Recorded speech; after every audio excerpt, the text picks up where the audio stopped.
Before we begin, the name is placed on the top right side of the screen. The storm rages outside, heavy raindrops pounding against the grand palace walls as lightning cuts through the darkened sky. Within the vast, dimly lit chamber, a young girl sits stiffly on an ornately carved chair, her small hands clenched into fists upon her lap.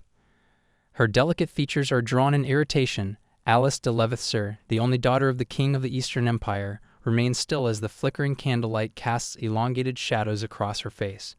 The sound of gentle footsteps approaches, and soon the wooden door creaks open, revealing a woman dressed in a modest servant's attire. Nanny Isabella, the only person in the imperial palace who has ever shown Alice any warmth, steps inside with a soft smile. It is time for her snacks. But before Isabel can even utter the words, Alice sharply reminds her of the war raging outside, her voice laced with frustration. Food is sacred in times like these, and snacks are nothing more than a luxury. Isabella, ever patient, tries to calm the young princess, but Alice only scoffs. Even as royalty, what did she truly have besides her long, meaningless name? The war her father waged began when she was only 6 years old, and it had not ended even after 3 long years. Alice thinks to herself that when the king finally returns, he will be proud of her composure, her grace, and her understanding of duty. But even as she reassures herself, there is an undeniable bitterness in her heart. For all his efforts in war, what had her father ever done for her? He had abandoned her, locking her away in this palace as if she were nothing more than an unfortunate mistake. Yet despite the coldness of the imperial family, Isabella has always remained by her side. The nanny kneels beside Alice, her expression gentle yet firm as she reassures her. The king will return victorious, and even if anything were to happen, she would protect Alice no matter what. Alice watches her carefully, feeling a strange mix of emotions. Isabella has always been unwavering in her devotion, but there is a part of Alice that cannot rely on someone else. If only she had her magic powers, this war could have ended long ago. There is an old legend passed down through generations in the Eastern Empire, one of the all-powerful White Knight Witch, a being of immense magic who only appeared under a white knight and granted wishes to those who desperately called upon her. Many sought her aid, placing their hopes in her legend. Alice knows this story well. After all, she was that very witch, or at least she used to be. When she opened her eyes again in this life, she was powerless, born as the daughter of a ruthless king who saw her as nothing more than the reason for his beloved queen's death. And so, for 9 years she had been imprisoned in this palace, forgotten. Isabella suddenly speaks, drawing Alice's attention back to the present. The rain is pouring too heavily. Alice must be careful not to catch a cold in this season. Alice turns toward the window just as a jagged bolt of lightning illuminates the night sky, casting eerie shadows across her chamber. Something about it makes her pause, a strange feeling prickling at the back of her mind. Before she can dwell on it, Isabella swiftly draws the curtains closed, shutting out the storm's fury. Then heavy footsteps echo through the corridor outside. The door to Alice's chamber swings open without warning, and a knight rushes inside. Isabella immediately steps forward, her voice sharp with authority as she demands to know who dares to barge into the princess's room without permission. But the knight pays little attention to her protests, his face pale and stricken with urgency. His words come fast, breathless, news from the battlefield. The king has fallen. Alice blinks, her mind processing the words slowly. It has been 9 years since she was born into this life, 9 years since she became an orphan in all but name, and now it is official. Her father is dead. And yet, with his death, something stirs within her. A familiar warmth, an energy long forgotten, her magic. The power she lost upon reincarnation suddenly floods back into her, filling every fiber of her being with an overwhelming sense of strength. The knight, still catching his breath, hurriedly explains that despite the king's death, the Empire has won the war, the enemy has been crushed, but their victory has come at a cost. Alice narrows her eyes, absorbing the news with an eerie calmness. Finally, she asks for the knight's name. He straightens, though his voice remains uncertain. His name is Ispa. Alice studies him carefully before pointing that he must be from the 5 knight divisions. Ispa confirms her assumption with a nod, though he looks unsettled by her scrutiny. But before he can say anything else, Alice steps toward him with slow, deliberate movements, her presence exuding an authority far beyond her 9 years. And then, with a cold, measured voice, she points out his mistake. No matter what the circumstances, no matter how dire the situation, barging into a princess's chambers without permission is unacceptable. In what country is such behavior excusable? A chill runs down Ispa's spine. Was she always like this? But standing before her now, there is something terrifyingly regal about her. Swallowing hard, Ispa drops to his knees, bowing his head in apology. Alice watches him for a moment longer before turning away, her expression unreadable. Just because she has been locked away in this palace does not mean she is weak. She has always been royalty, and now, with the king dead, there is no one left to inherit the throne. It is unlikely that her father ever named an heir, considering he had no other children. Isabella rushes to her side, her voice laced with concern as she asks where Alice is going, but Alice does not answer immediately. Instead, she walks with purpose, her steps echoing through the corridors as she heads toward the council chamber. Meanwhile, within the grand hall, the Empire's highest officials are in disarray. The king is dead, and now they must find a new heir. Some suggest searching through collateral family lines, believing there must be a distant relative who can ascend the throne. But another voice quickly dismisses this idea. The king had slaughtered his relatives when he took the throne. There are no survivors. Panic begins to rise among them. If no heir exists, then what will become of the Empire? Suddenly, the heavy doors to the chamber swing open with a loud crash. The officials turn sharply, their gazes falling upon the figure standing at the entrance. Alice steps forward, unbothered by their startled expressions. She takes in their shocked faces, the way they scrambled to make sense of her presence. And then, with an air of absolute authority, she scoffs. Why are they looking so far for an heir when she is standing right in front of them? The room falls into stunned silence. Oh my God. This girl is a baddie. The murmurs in the council room begin as the ministers react to the boldness of the young girl before them. They stands before Alice demanding how anyone dares to sit upon the Majesty's throne. A ripple of tension spreads through the room as the ministers exchange glances, uncertain of how to respond to her audacity. One among them, however, finds his gaze lingering on her face, her features, her hair, even the piercing sharpness of her gaze, so eerily reminiscent of the late emperor. The thought takes root in his mind, and without hesitation he voices it aloud. It must be Princess Alice. The declaration sends another wave of murmurs through the gathered council members. Alice scoffs, that finally they are able to see. She adds that judging by their expressions, they are not entirely pleased to see her standing there, challenging them so openly. The weight of their stares does not faze Alice in the slightest. Instead, she meets their gazes head-on and asks, without hesitation, what exactly the problem is. A sharp sound cuts through the murmurs as a hand slams against the table. Another voice, laced with disdain, rises above the noise. A woman can never be emperor, and not just any woman, but a mere princess who has spent her entire life locked away in the palace. A girl who has never even stepped outside, let alone govern. How, he demands, could someone like that ever hope to rule? Alice's gaze narrows, shifting towards the man who has spoken so brazenly against her. There is no hesitation when she addresses him. Her voice, though young, carries an edge of command. She asks him directly, to which family does he belong? The man falters for a moment, clearly taken aback by her tone. The weight of her question settles over the room, and the murmurs begin once again. The ministers whisper amongst themselves, astonished that a mere 9-year-old could hold such a domineering presence. Eventually, the man finds his voice, introducing himself as Mark of Dumer of the Perang family. Alice scoffs. Despite his standing, she finds his reasoning utterly laughable. Is this truly the level of intellect among the Empire's ministerial leaders? If so, she thinks, then the Empire is doomed. The ministers shift uncomfortably under her sharp gaze, for they can see it now, the unmistakable reflection of the late emperor in her eyes. She lets out a quiet chuckle. Just because she was a trapped princess, did they truly believe that meant she was not of imperial blood? And what's more, did they expect a puppet emperor, one they could control at will? The Marquis tries to recover, attempting to clarify his stance, but the way his hands tremble ever so slightly betrays his unease. Alice watches him for a moment, finding it almost amusing to see a grown man struggle like this before a child. The situation is truly hopeless, she thinks. Then, another voice rises, a new presence stepping into the conversation. The Duke of Herdevs greets Alice with a level of respect that the others lack. He states that there is only one concern the council holds above all else, her capability. The burdens of an emperor, he explains, are immense. The weight of the throne is not something to be taken lightly. To immediately crown an untitled princess would be reckless. Moreover, as a result of the war, several regions have suffered severe devastation. They need someone who can handle immediate problems without hesitation. Alice listens to him carefully before finally standing. Her expression remains composed as she asks if they are truly questioning her qualities as an emperor. The Duke meets her gaze and confirms. They wish to see proof of her abilities.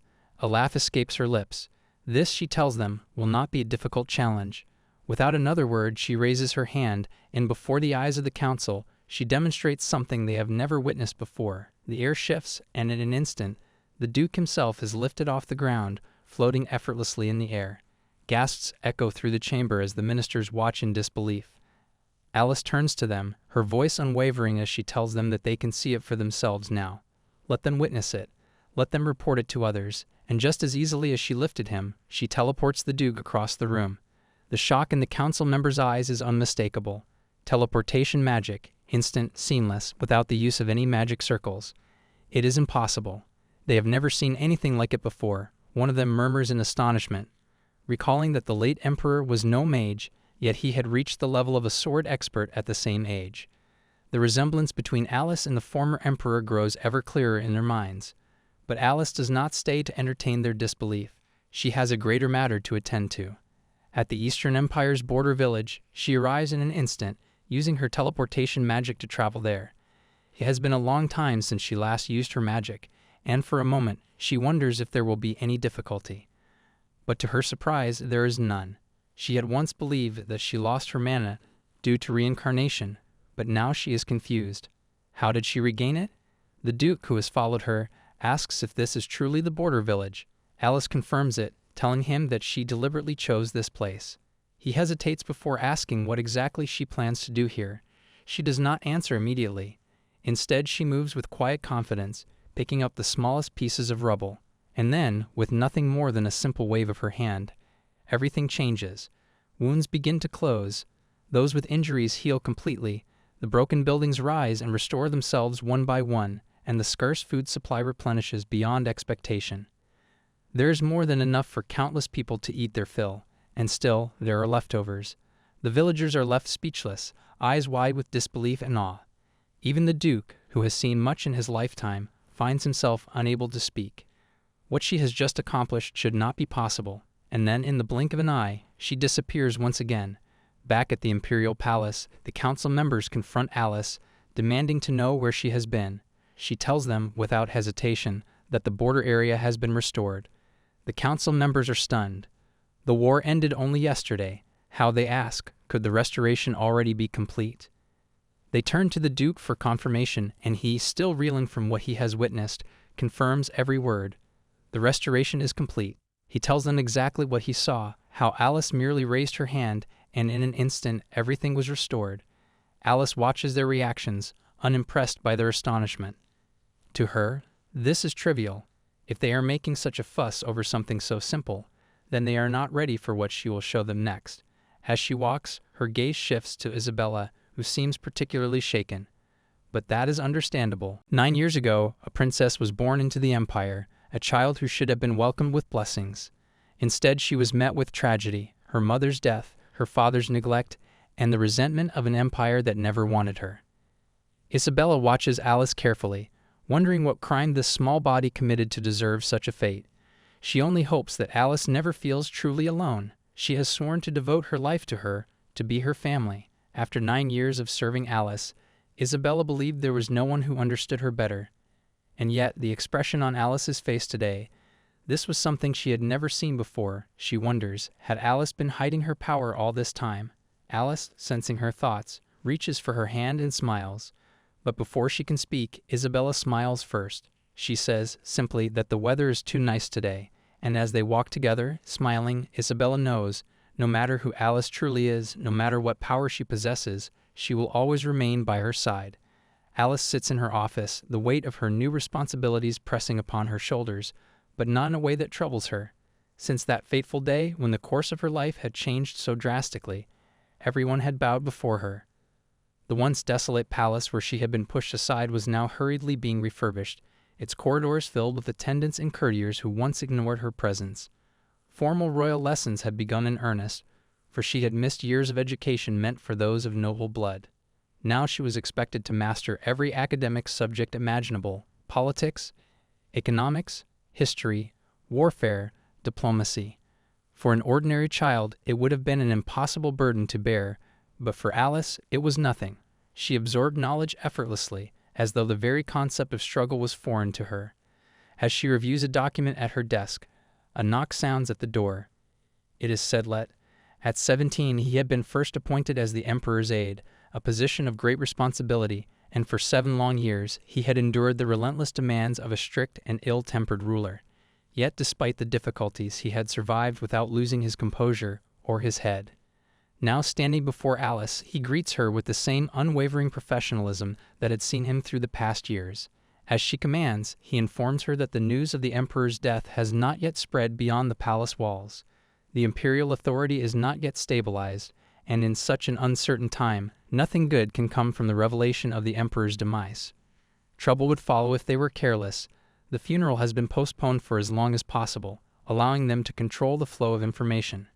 Alice listens to his report with an impassive expression, fully understanding the gravity of the situation. The Empire cannot afford chaos, but her mind is elsewhere. She asks if Devian has arrived. Sedlet nods. Devian is already waiting for her in the room. She permits him to enter. Devian greets Alice with his usual exuberance, the corners of his lips curling into a smile as he sees her. He is a noble-born mage from the Magic Tower, a place of ancient knowledge and unfathomable mysteries.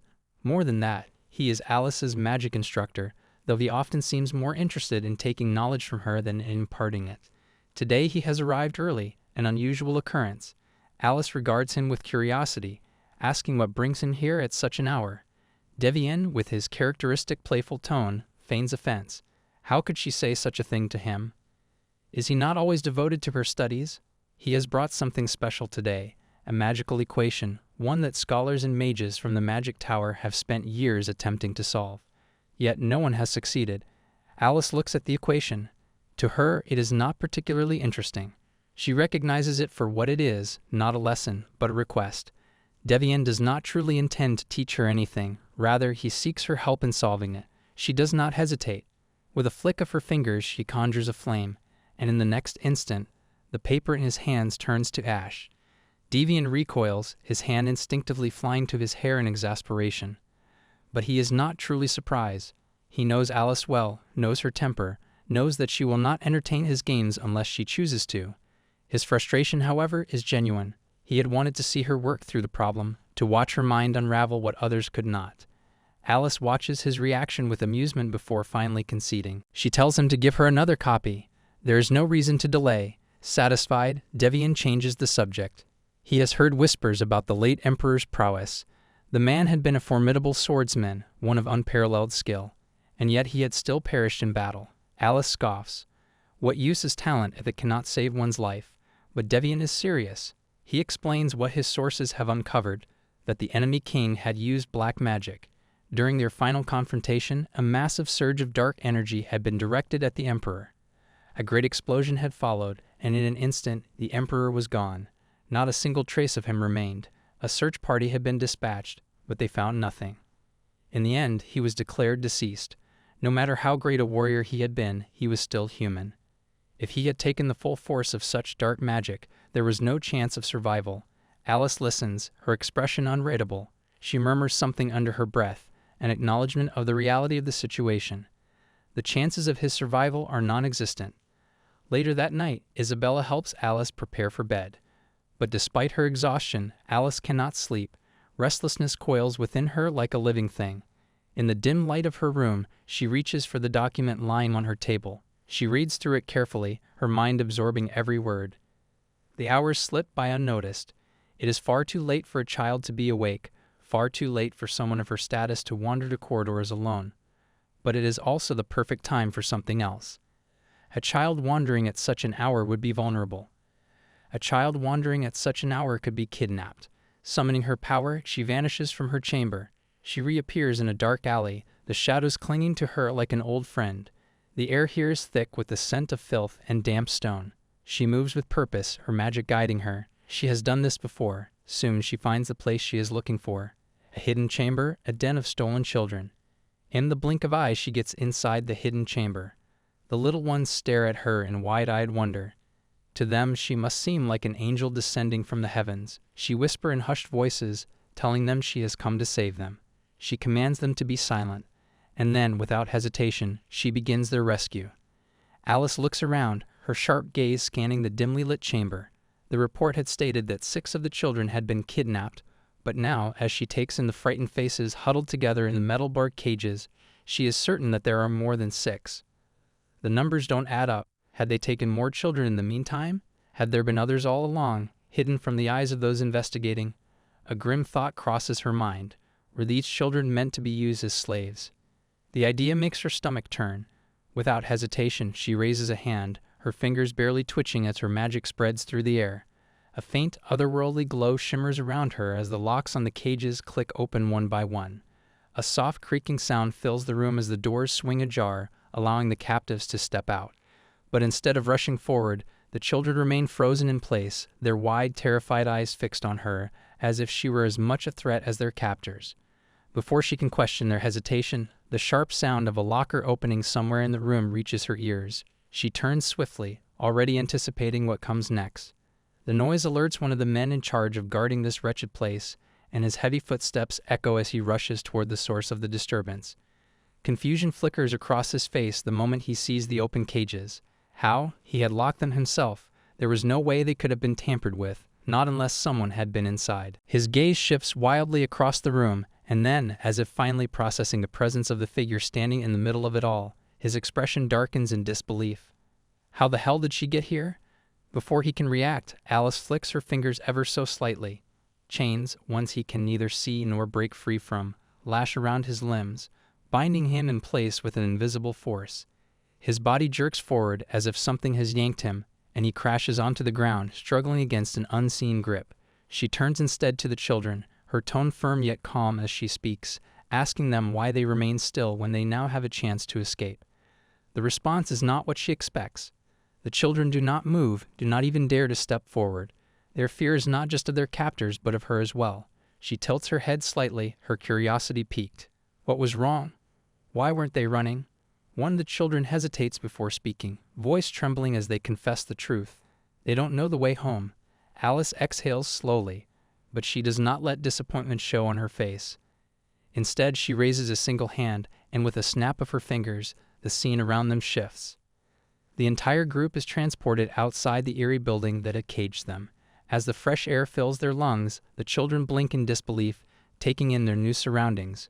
Before confusion can settle in, Alice gestures toward a glowing golden arrow that has appeared before them. She tells them that if they follow its path, they will be led straight to their homes. A moment of silence follows. Then, as if something inside them finally breaks free, the children's faces light up with cautious hope. Hesitant at first, then with growing eagerness, they take each other's hands and begin following the trail set for them.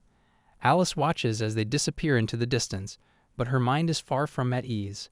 A nagging thought lingers. Why had the villagers not found these children sooner? They had been searching, hadn't they? The reports, the frantic parents, the so-called efforts of the authorities. Something doesn't add up. The unsettling possibility takes root in her mind. Was someone covering for the kidnappers? Meanwhile, at the council meeting, discussions erupt in hushed yet urgent tones. The rescue of the children has not gone unnoticed, and now the members of the council murmur among themselves. They wonder aloud, was it truly Alice who had uncovered and dismantled the kidnapping operation? Had she single-handedly intervened and freed the captives? The conversation takes a sharp turn as questions arise regarding those now locked up in the underground prison. Were they truly the masterminds behind this crime, or were they merely pawns in a far more elaborate scheme? Another voice cuts through the chatter, questioning the peculiar behavior of the Marquis. He seems far too pleased about the way things have unfolded. The Marquis does not hesitate to respond. With a smirk tugging at his lips, he points out that there is no reason he shouldn't be delighted. Alice has solved this case with surprising ease.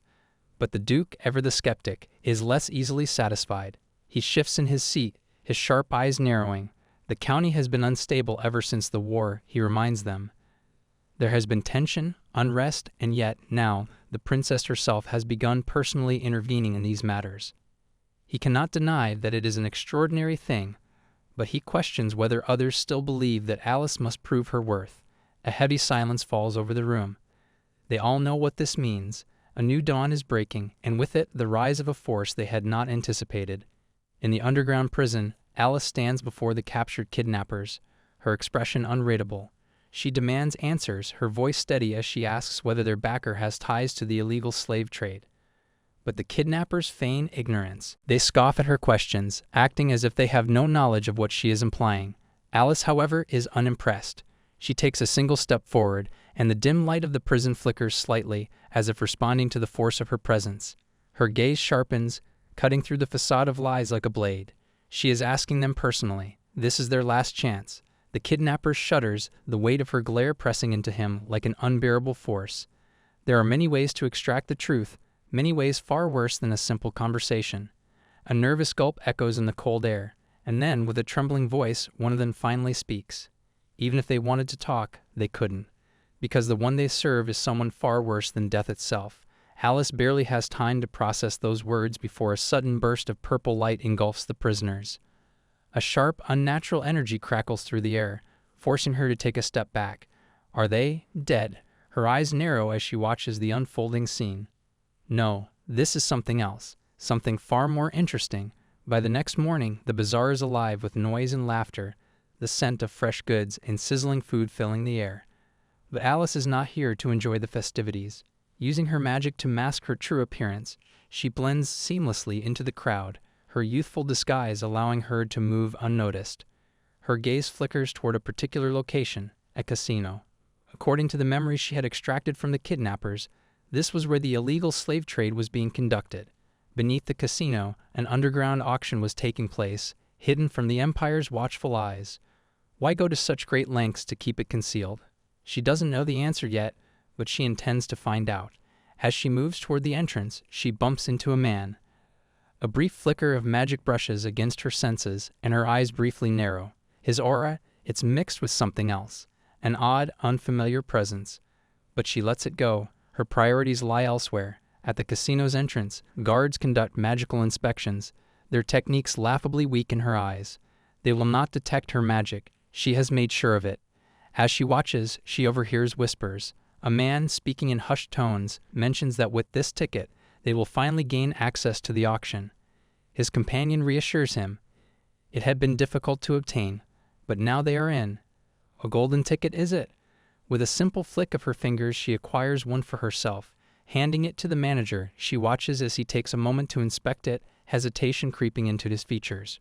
She tilts her head, mockingly asking if he plans to make her wait until after the auction ends. He stiffens. Without another word, he leads her inside. As she steps into the auction room, her lips curl slightly. Oh, this is going to be fun. Alice arrives at the auction house ahead of time, deciding to survey the scene before the event officially begins. Using her invisibility spell, she moves silently through the crowded hall, observing everything carefully.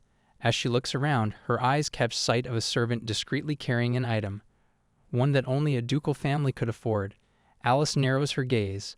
Among the collection, she also notices royal artifacts, confirming her suspicions that this auction is no ordinary gathering. Her attention is then drawn to a sudden commotion. Alice shifts her focus and spots a red-haired woman speaking to a count.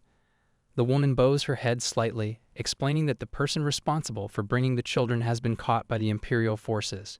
The count is visibly furious. His voice rises as he questions how of all people she could rely on such incompetent fools. The red-haired woman, however, remains unfazed. Instead of responding to his rage, she coolly suggests that the war's end has likely allowed the Imperial forces to replenish their troops. But she quickly reassures him that there is no need for concern. Her younger brother has prepared something special for today, something that will surely lighten the Count's mood. Alice watches intently, wondering if this red-haired woman is truly the one orchestrating all of this. Then the woman pulls out a small vial containing a purple liquid. The Count's anger vanishes instantly, replaced by intrigue. He inspects the vial with keen interest, commenting on how her brother always manages to procure such rare items every month without fail. How, he wonders, is this even possible? The woman smiles faintly but does not answer his question. She simply states that it is something she cannot disclose. That response is enough for the Count. So long as he gets what he wants, he does not care. Alice, still hidden under her invisibility spell, watches the exchange carefully. She recognizes the substance in the vial immediately. It is Cashinbel, a drug that only dark magicians can create. Ordinarily, humans would never have access to such a thing, as dark magic itself devours both soul and life, making it forbidden by divine decree. Moreover, producing Cashinbel requires exceptional magical skills. unless, by some twist of fate, a top-tier dark magician has emerged within the Empire.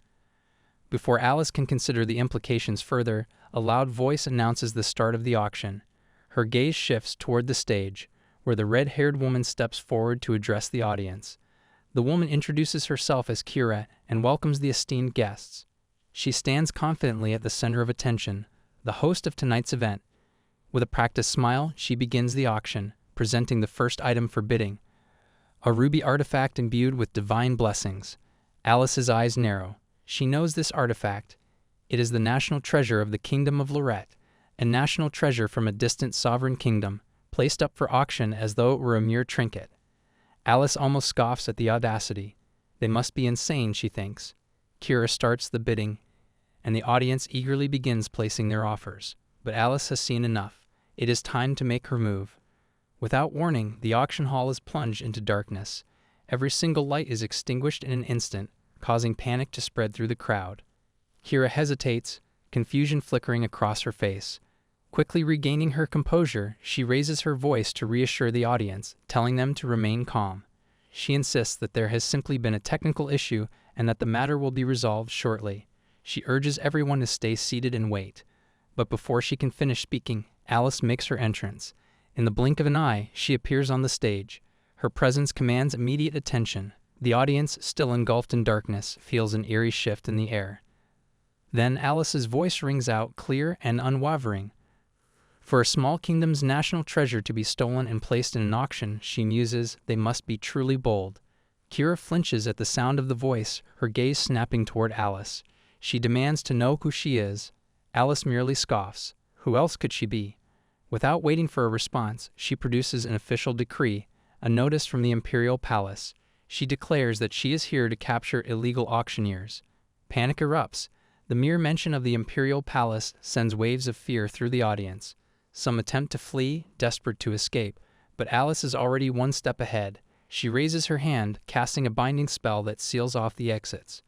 No one can leave unless she allows it. Her attention then shifts back to Kira. Her attention then shifts back to Kira, her expression unwavering. She questions how Kira dares to conduct an illegal auction within the Empire. Before Kira can respond, a furious voice interrupts. The Count, his face contorted with rage, rises to his feet.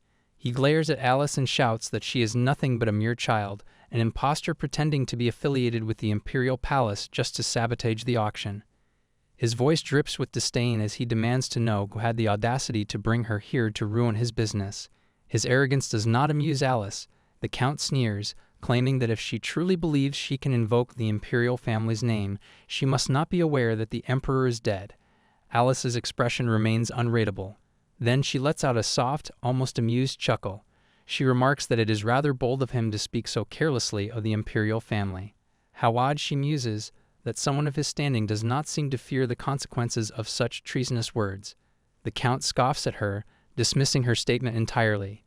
His voice is full of confidence as he declares that there is no one left in the imperial lineage, no ruler, no heir. Alice's amusement fades, replaced by an icy calmness. With deliberate slowness, she lifts her hands to the hood covering her head and pulls it back. The moment her silver hair cascades down, catching the dim light of the hall, the Count's expression shifts dramatically. His face drains of color, his body trembles. He stares at Alice as if he has just seen a ghost. Even if he is a lowly count with no proper lineage, he should still be well aware of one thing: only those of imperial blood possess silver hair. With a mocking tilt of her head, she remarks how unfortunate it must be for him to see that there is still someone who bears the imperial seal.